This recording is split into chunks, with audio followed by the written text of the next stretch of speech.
Thank you for tuning in to Hacks and Hobbies with your host, Junaid. In Season 2 of Hacks and Hobbies, we're visited by our amazing guests coming from all walks of life who want to learn their story, their struggles, and their journey on how they got to where they are today. So stick around.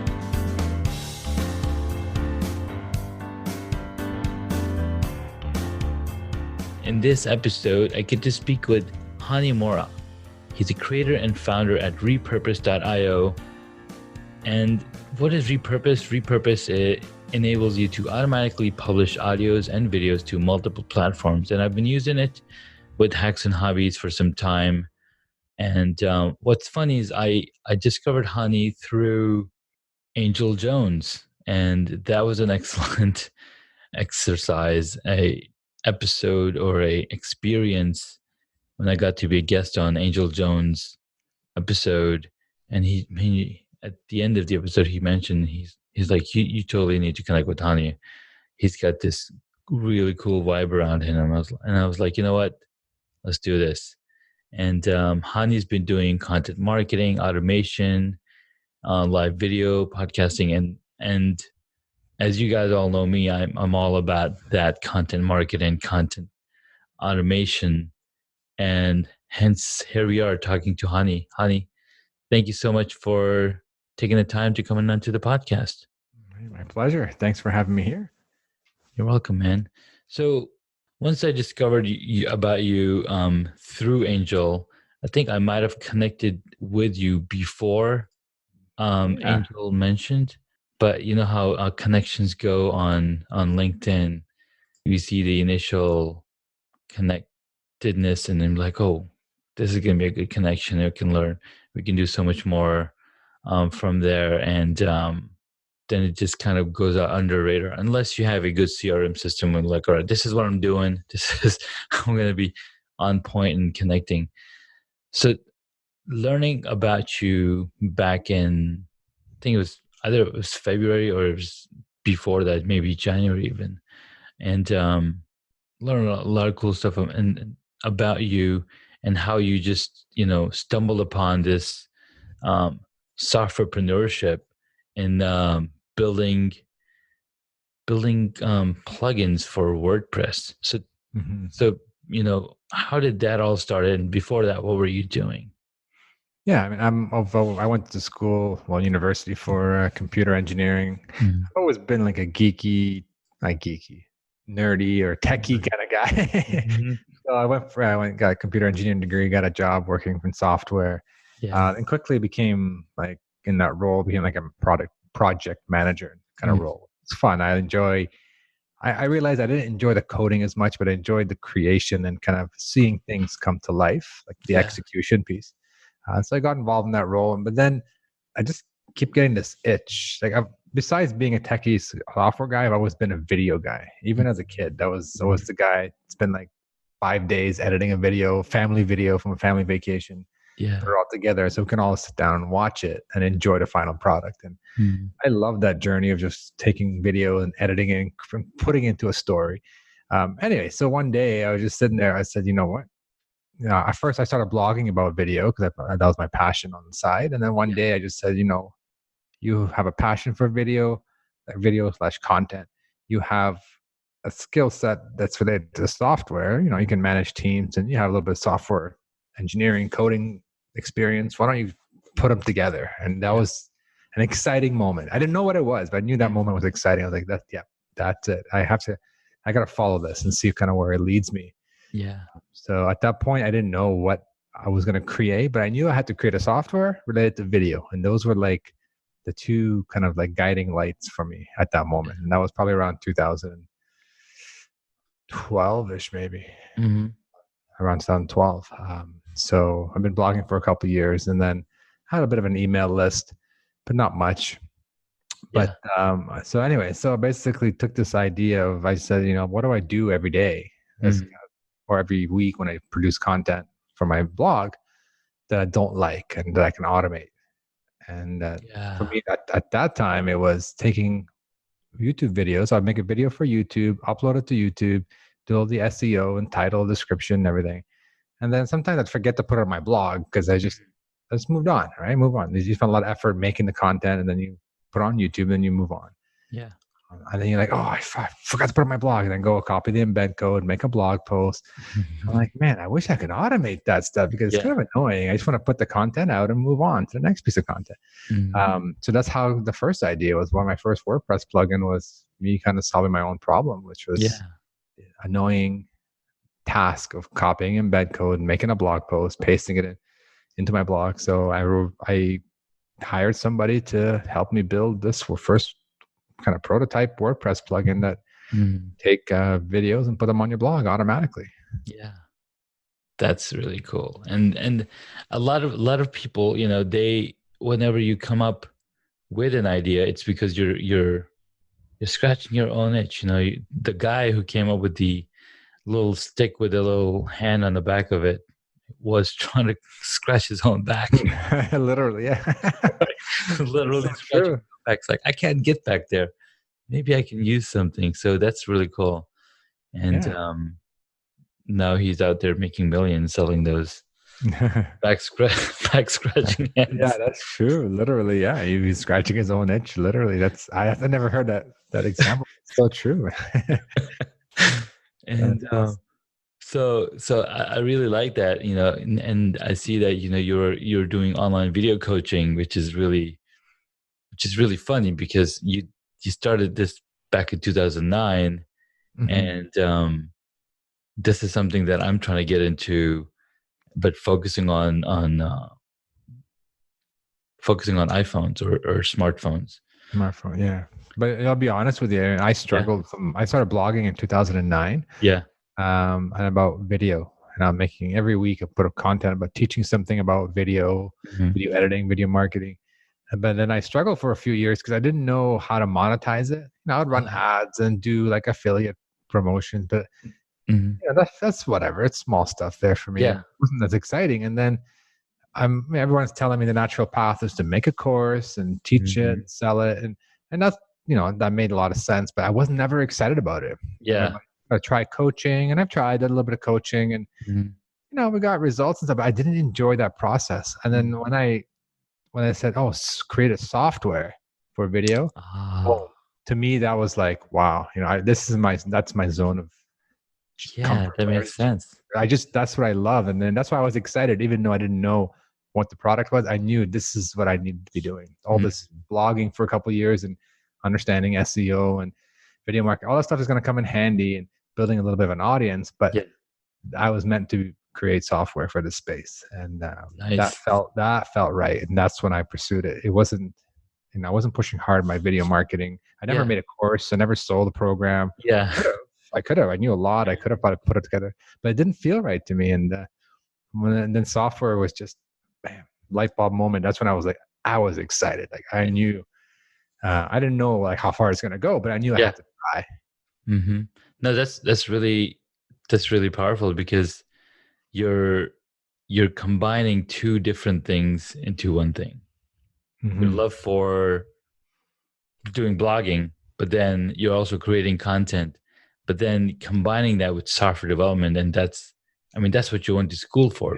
Yeah, it's passion and skill. Like I look at, like I had a passion for video and a skill set for, you know, engineering, coding, architecting. So kind of put those together, and that's when I was like, wow, this is exciting. You know, like I get to do two things that I like doing and I'm good at and I like doing at the same time, which is, you know, I remember that day. I was like, I don't remember the specific day, but I remember that feeling of just being so excited, even though I didn't have an idea. I didn't know what it was, but I just knew it was the right thing. I was so like fired up, and and that's when I just pushed for that. I just kind of went, nice, make this happen. Let's hire somebody to work with me. Let's architect something. I remember sitting in my parents' house. I had a young daughter back then, maybe a couple of years old, and I was like, went to my parents' house one weekend. I remember my mom was watching and playing with my daughter, and I sat on the couch. I still remember I was sitting like in the most awkward position on my parents' couch.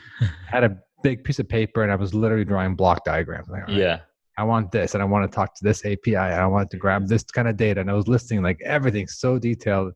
I was literally building it like Legos in my mind, and And I was like, when I saw the final paper, I was like, yeah, this is it. This is it. Now I need some help to build this. Mhm. Like I know I could code it, but it would take Yeah. me forever. Plus, I wouldn't do it Yeah. right. Yeah. So, It always helps when you have a concrete idea and you're able to write it, you're able to draw it and mhm. then get help, because um it's exciting. I mean, at that moment of creation, you're super hyped up and super excited, and you think that you can get it done. But then if you don't go out and get help, that's where a lot of people fall down. Like, okay, I've got this excellent idea. I've got it down on paper. What's the next step? Yeah. Like, well, you gotta connect with other people that are also in the same boat, or are maybe one or two steps ahead of you. Yeah. And think like, all right, you got to do this, you got to do this, you got to do this. Boom, you're done. And then and then that's where you're able to find that somebody. And so, how many different people did you go through?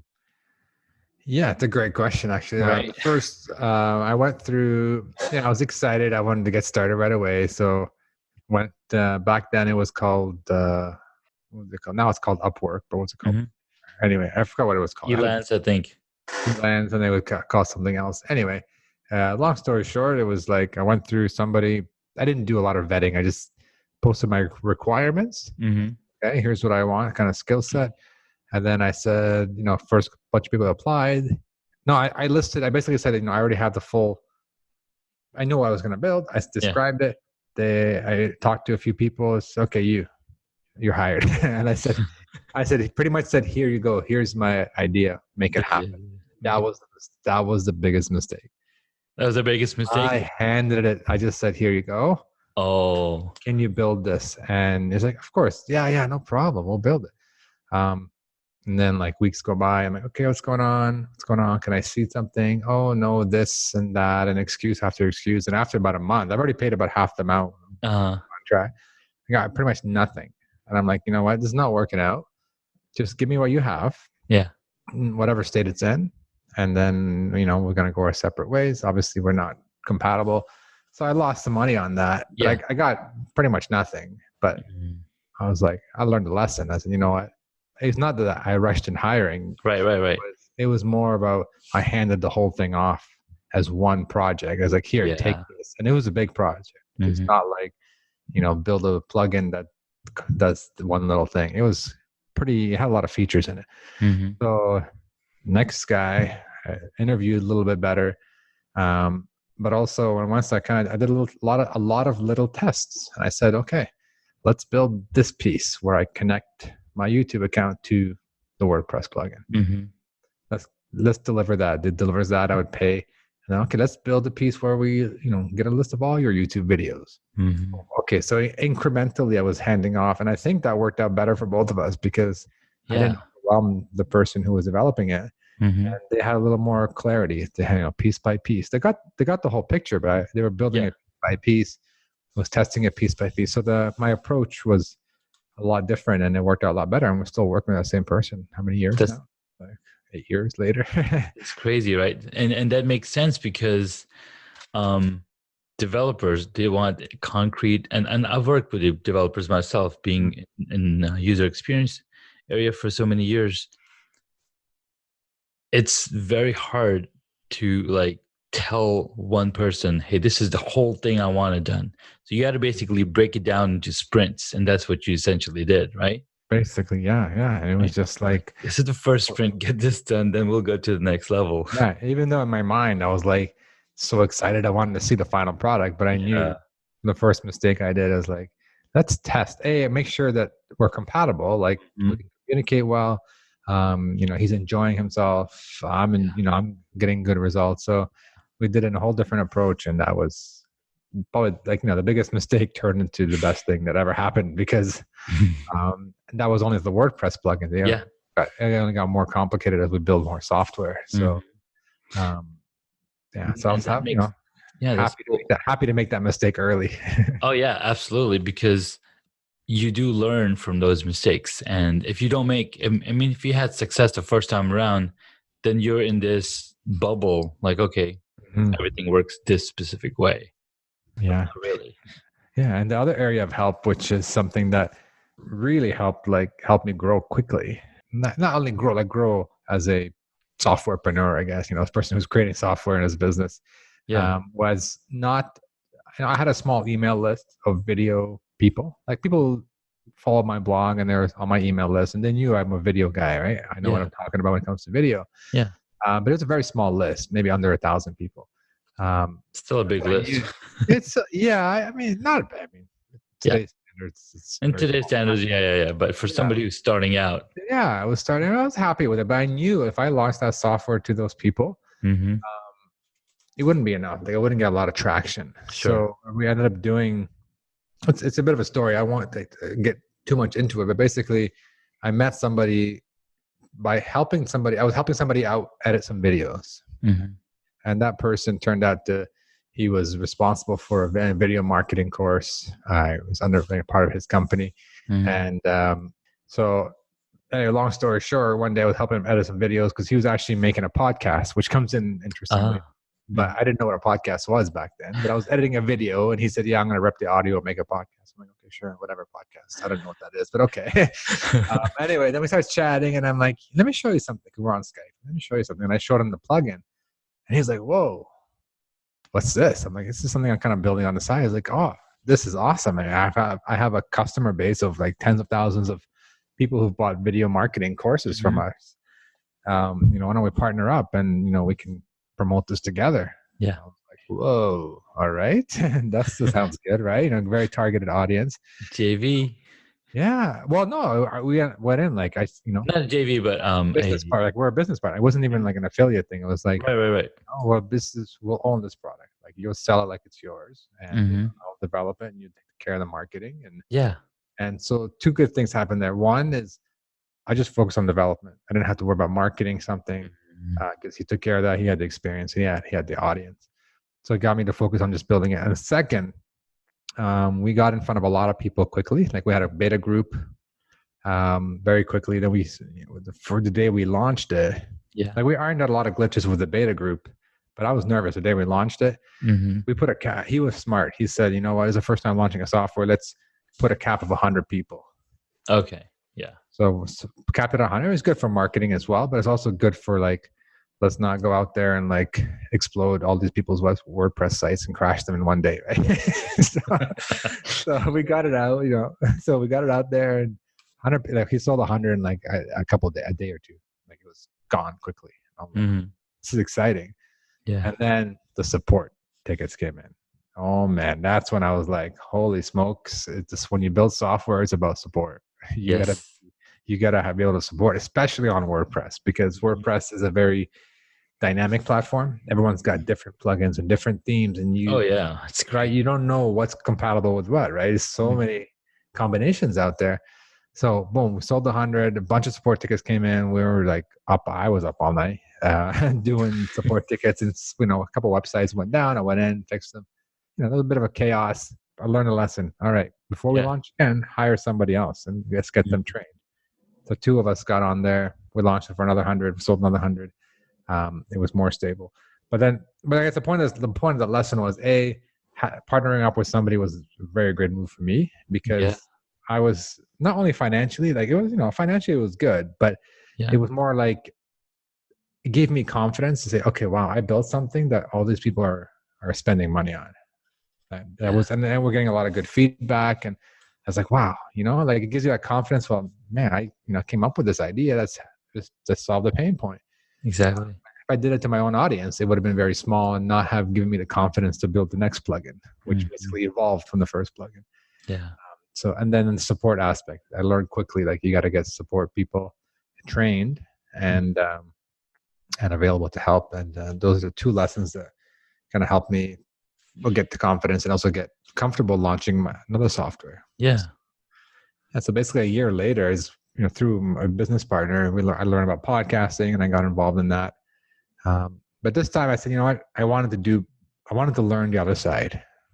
Mm-hmm.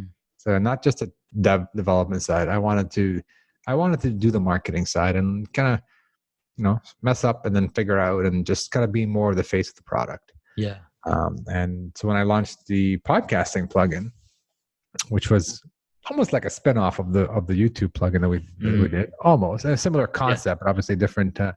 Does something different. It was another learning experience because I had to do all the marketing as well, which is great. Like I love that part. I Yeah. found myself enjoying that more, being interacting with people and talking about it. And then I got invited to Podcast Movement the first year it ever opened.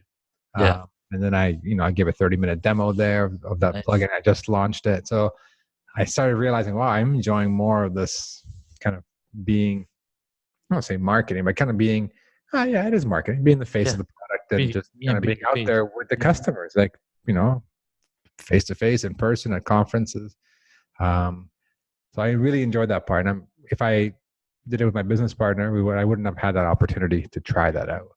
But if I didn't partner with him the first time, I wouldn't have the confidence to launch a second software. That's So it's right. kind of like every experience, you learn something from it and you build up some kind of skill set or some kind of confidence to do the next step. So it's all incremental, like small increments, literally small increments. But you took the baby steps, right? You Yes. right. So taking those steps, finding the going through the trouble of finding the right developer, building that rapport, then finding somebody, and like it all comes down to, okay, who's your friend, and how are you interacting with people? Because a lot of times we have a lot of friends, but then we only talk about sports or movies or whatever. But anytime we work together is when the mind opens up, like, wait, what are you doing again? Wow, that's crazy. I can totally market it to my audience. Yeah. And the list goes on. And your story is all about that. And that's really awesome. Yeah. And it's about, like you said, taking the steps and not knowing. Like I knew I wanted to build that first plugin. Even before I met my business partner, I just knew I had to build that. And then I was looking around and it looked like there was some other things that were doing similar Yeah. out there. But I'm like, you know what? The way I'm doing it, I'm very comfortable with it. It's not sleazy. It's like not ripping out other people's videos. It's just Yeah. focused on, marketing your own videos, all legit. Mhm. And anyway, I said, just do it. And what's the worst case? You spend some money and you have a tool that, hey, I use for myself and nobody else uses it. But at least, I built something that still benefiting me. Exactly. But it was more, I knew I had to do it. Like if I didn't do it, I would have had this kind of void and like regret. Say, hey, I should have tried this. Yeah. So it wasn't a huge money maker when I started. That wasn't even the point at that. Like to me, when I Right. started, the point was fulfilling this need to create something of my own. And I totally get it. yeah, and There's a book I've been reading called Die Empty. And the author is talking about, one of the most expensive lands that you can think of are the graveyards, because people, a lot of people on their deathbed, they won't be like, oh, I wish I had another day to work. They'll always have dreams. Oh, I wish I did that. I wish I did that. yeah, Right. So giving it all that you've got in this life is totally worth every penny that you can spend on. yeah, and it's one of those things where you don't know the way. Like I didn't know how to necessarily build a WordPress plugin. I didn't know how to support it. I didn't Yeah, know.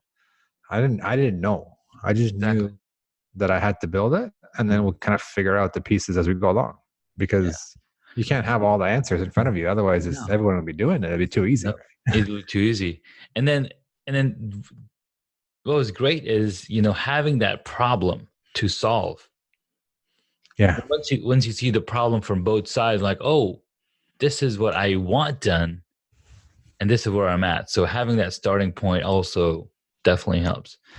I'm Yeah. taking a course right now that's all about, using Instagram to get clients as a coaching clients or whatever service you might be offering.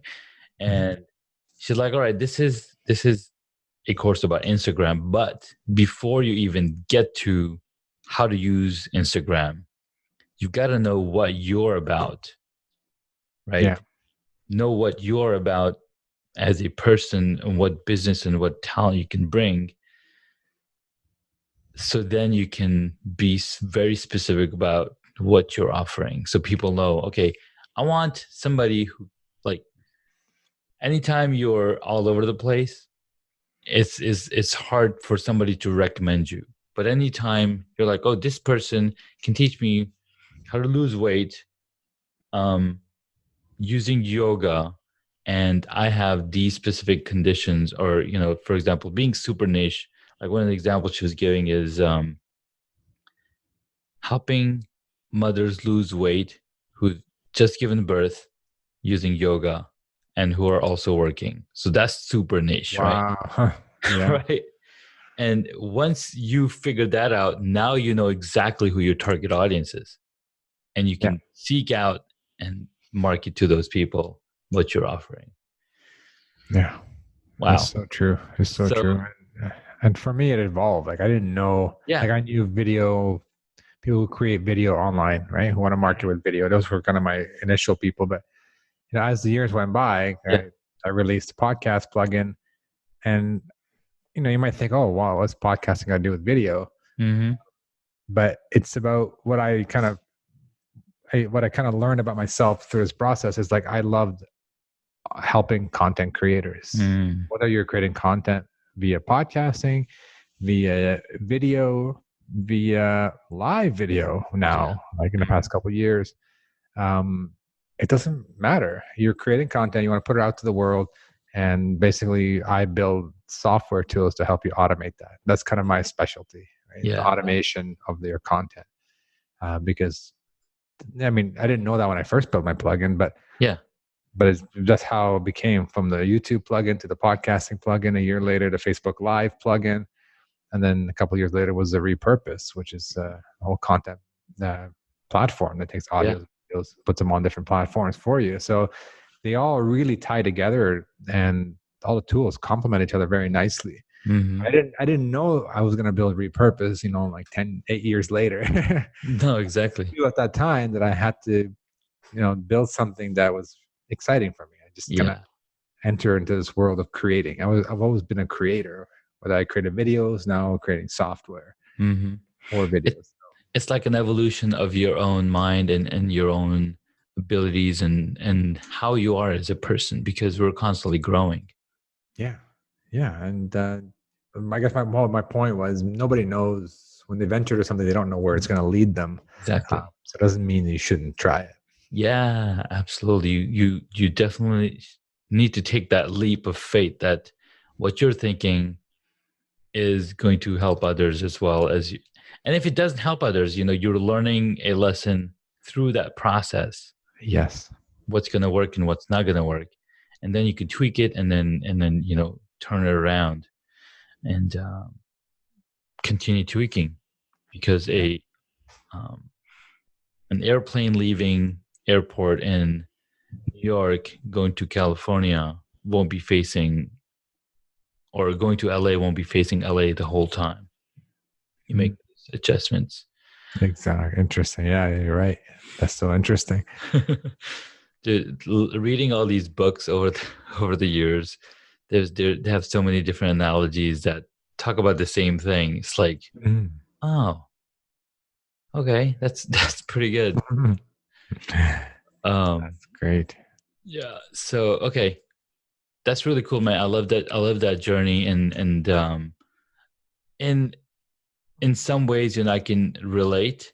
In other ways, it's like, wow, I would never had become a beekeeper if I had never thought put into my head by our allergist that local honey is really good for seasonal allergies. And I'd never connected the dots, but then he told me, the doctor told us about it, and then I finally just got to thinking, okay, it's just in the back of my mind, got to get into beekeeping somehow. And then there was a Kickstarter project called Flow Hive, which made it super easy to extract honey.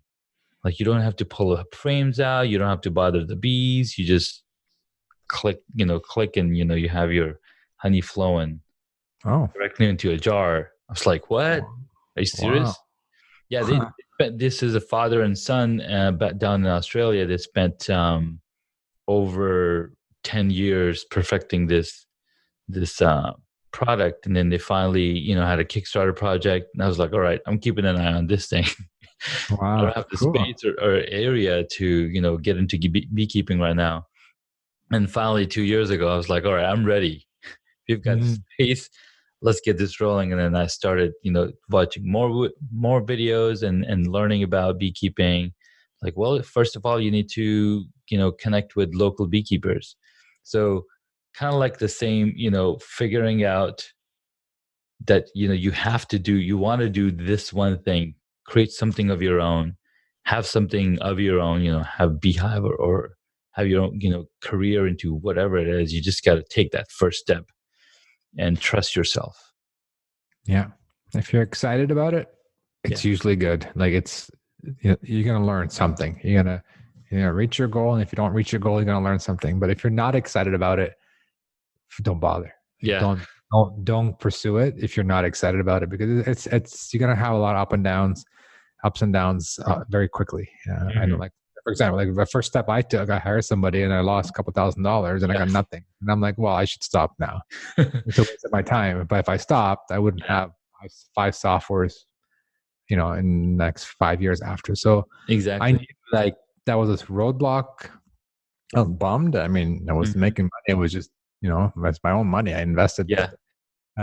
But I knew, like, I still wanted to pursue it. Like, I was still excited about the idea, not discouraged by a stepping stone, a roadblock. I mean, so yeah, if you're excited, that's a sign. If there's Yeah. there's a little bit of fire there, just pursue it and take the first Exactly. step.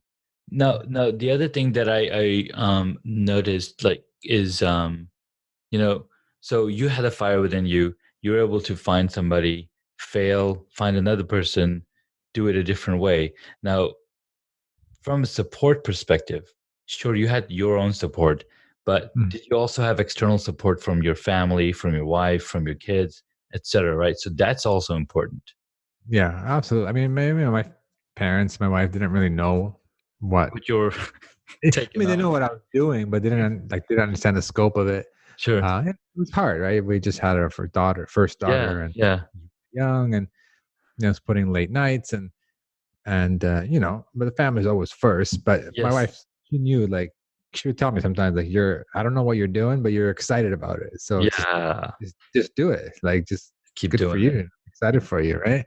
Yeah. She didn't have to understand what Mhm. I was doing, Yeah. but you can feel, like, the excitement. I remember, I'll tell you the funny story. I remember, um, I maybe it's my okay. I don't know how many years ago, but there was a platform called Blab. I don't know if you've heard about it or Mhm. knew about it. It came out maybe a year or two before Facebook Live, and basically it was video. A lot of people connect over video, live stream together at the same time, and it was a Mhm. really cool platform. Yeah. Um, it came online, and then I already had two WordPress plugins, one for Mhm. podcasting, one for YouTube. Yeah. And then one day I was like, man, it would be cool if I could just take all these recordings and just put them on your blog Yeah. automatically. And I was all excited. And then I was looking into it. I'm like, oh, I found the way. And Mhm. I was, like, so excited. And I'm like, I told my wife, oh, I'm going to do this. And she's like, I don't know what you're saying, but I can feel your energy. Just do it. And then literally, like, in 2 days, I hammered out the whole plugin. Like, I took the existing plugin, I reworked it into a whole new plugin Mhm. in about 2 days myself, and I had my team help me kind of clean it up a little bit. But Yeah. I was so excited. She's just like, I don't know, whatever you're on is just do what you got to do. I'm happy for you. Go. But yeah, you need that support if you're gonna have conflict, um, from family and stuff. Yeah. You gotta be also responsible, right? I Oh, mean, no matter, absolutely. it's always family first, no matter what, right? So if there's something happens, or you feel like you're spending too much time on this, you definitely gotta Yeah. spend time, with the people that are more important than any business in the world. So Exactly. keep that in mind, man. As long as you're not abusing it and you're getting you're giving your time to the family, your heart too, not just your time. Like, you're Yes. physically and 100%. mentally there, Yes. emotionally there. Then they'll return the favor back whenever you're up to something that excites you. Absolutely. And the reason I brought that up is because a lot of time, people will be like, you don't really need to go into that because it's not going to work. Like you Mhm. find a lot of people in that boat also, like telling you not to do it because either they're afraid that they're going to lose the person that you are, or they're just not going to have enough time with you. So that's another problem a lot of people face, um, Yeah. getting into something like this. Well, I'll tell you a funny story because you know this person. When I launched my WordPress plugin, Yeah. that's the podcasting one. Pat Flynn had launched his just Mhm. about a month or two before mine. Yeah. So I was working all this, got it all ready. All of a sudden, I got an email from Pat, like I'm on his email list, and it said, Yeah. "Oh, we have brand new software. We're gonna demo it live." And I'm like starting to sweat a little bit. Okay. So I attended. I watched. I was like, "Oh my god, this is like essentially pretty much a Yeah. direct competitor." Right? It didn't have all the same principle. There was a podcast player, Yeah. and my approach was a little different. But anyway, so I was like, okay. And what my wife? I'm like, I'm done. Like, why would I bother? Like, Mhm. nobody knows the podcasting space. Pat Flynn launched something. What am Yeah. I? Why would I? Why would I do this? It doesn't make Exactly. any. She said, well, A, she doesn't know who Pat Flynn is. So she's like, who's this Pat Flynn guy? She's not in the space. She doesn't know. And she's like, don't worry about it. Just, you're almost there. Just finish it. Just keep doing what you're doing. Yeah. And I was like, yeah, you're right. Like we're not they're similar softwares, Yeah. but the way I do things is different. And some people are gonna like this, and they're gonna like that. So I literally put my blinders on. I think I even unsubscribed from the email list, not because I didn't want to. Yeah. Yeah. You just wanted to But be I more just wanted focused. like not to be distracted by this Hmm. and just follow my path. That was about a month or so away. Like it was almost done. Why stop now, right? Yeah. So I had Exactly. to put my blinders on, and I got it out, and it was a struggle, but Yeah. it's like I learned that there's a lot of people who like one thing, a lot of people who like another thing. It doesn't Hmm. just because someone has already done it, even if they're popular in that space, doesn't mean you shouldn't do it. People Exactly. resonated more with me and the way my software was doing it, and some people resonate with more with the other software, Yeah. and sometimes it's with the people too. It. Don't be discouraged by competition. Like I almost gave up, and my wife's like, "Hey, she didn't know how much impact Pat Flynn has on this kind of audience." Yeah.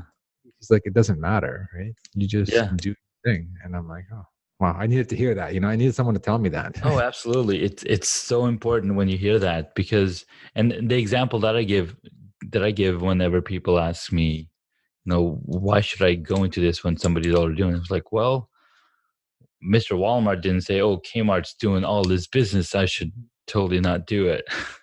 Yeah, Right. yeah. So we have so many stores. We have Target, we have Walmart, we have Kmart is gone. Toys R Us is gone. There's so many stores, and there's so many grocery stores. There's so many rental car companies. There's so many car companies, and essentially we're a small company that's competing with another company. It means that there's a market for that service that you're providing. Yeah, There's it's true. plenty of people to go around. And especially if you're doing a coaching business, like when there's a personal level, like you're working with somebody, Mm-hmm. you have an advantage there Yes. because you can't like you're putting your heart and soul into and passion into teaching or coaching them through something, and that can't be compared to somebody else. So if someone resonates with your style, with the way you talk, with just the sound of your voice, or just how you teach, that's Mm-hmm. all you. It's hard to say, oh, I'm gonna compare you to somebody else because they Exactly. don't get that same connection. So you Yeah. almost have a little bit of an advantage because it's like everyone's got their own unique way of teaching, and if Mhm. people who follow you, whether they watch your live stream, listen to your podcast, Yeah. those people already like your style or resonate with your style. So to get them to become clients at some point, it's going to be a lot easier if you're in the coaching kind of business because they already know you. They've been following you. They listen to you every week, or they watch your Mhm. Facebook lives every week.